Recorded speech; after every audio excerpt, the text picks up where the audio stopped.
Greetings from the Dominican Republic. This is Brother Tim Johnson back with you with another short story.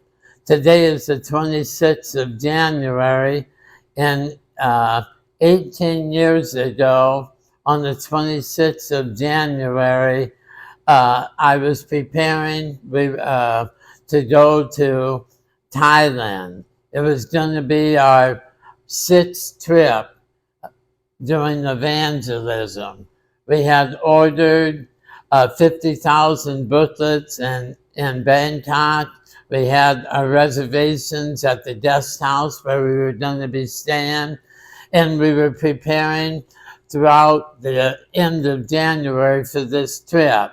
And just a few days before we were to leave, my three sons and myself came down with the flu. 2 days later, they were all better, but I was much worse.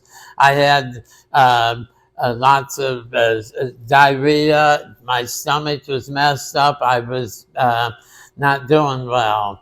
And a missionary medic came to the house and put me on IV, and I started to respond and feel somewhat better. On the 26th of January 2006, when I went to bed that night, I did not know I was going to have a drastic change in my life. Trena came in to check on me an hour or two later, and she found me in bed with rivulets of blood coming out of both sides of my mouth. And she called out for the boys to come, and she began to cry out to God.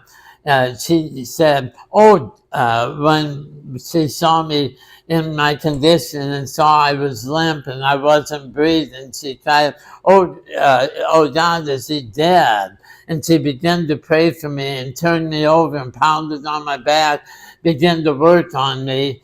And I started to spit blood and choke, and I started to respond. She told the boys to call for an ambulance. My son Neil called for an ambulance, but there was none available. They called the neighbor, and he came over with his van, and they rushed me to the hospital here in Santiago.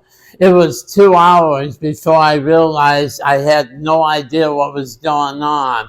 And I was covered with blood because I had bitten my tongue so many times. They had done a CAT scan and all kinds of testing they were doing. And they found I had a tumor on the pituitary. They ended up, I was in intensive care, and each day I was there, I was getting worse, and they put me into the MRI to see what was going on, and that's when they saw that it was a pituitary tumor. And the surgeon said they needed to operate. The tumor was very large, the largest he had ever seen. It was bigger than a golf ball. And he said, if he don't operate soon, he'll die. But Trena, she knew it would be very dangerous in a third world country doing this type of an operation. The surgeon said he'd never seen the tumor that big. So Trena called her brother, Dwayne Spalding, who is a medical doctor in the States, internal medicine, and he said no, it was too dangerous, and he could only recommend a couple places in the States where I should go. And he began to help set up for an air evacuation, for me to be airlifted out of the Dominican Republic. Missionaries and people began to pray for me around the clock, and I was fighting for my life.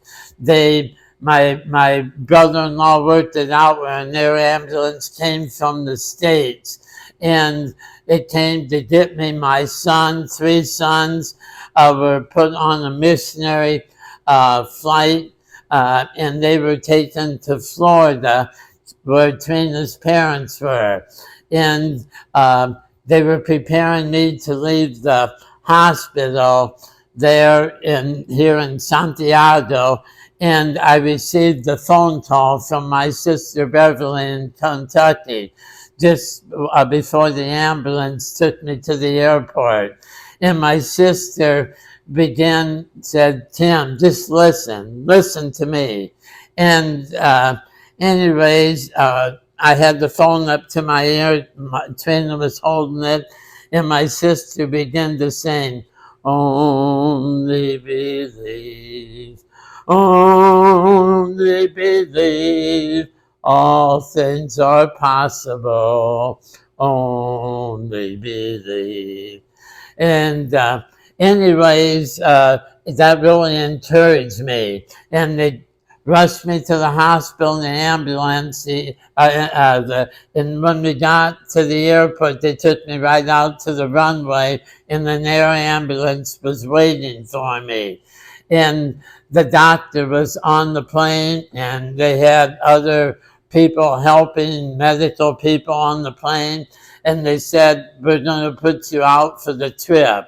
It was a 6-hour flight on this jet air ambulance from Santiago to Rochester, Minnesota. And we arrived, we left on the 31st. The same night we had tickets for our family to go to Asia, to Thailand. I was fighting for my life, and we arrived in Rochester, Minnesota, and they rushed me to Mayo Clinic. And I will be sharing part 2 of this story in the next video. But I'm just saying, God has been faithful. That was 18 years ago. We'll share part 2 with you real soon. God bless you.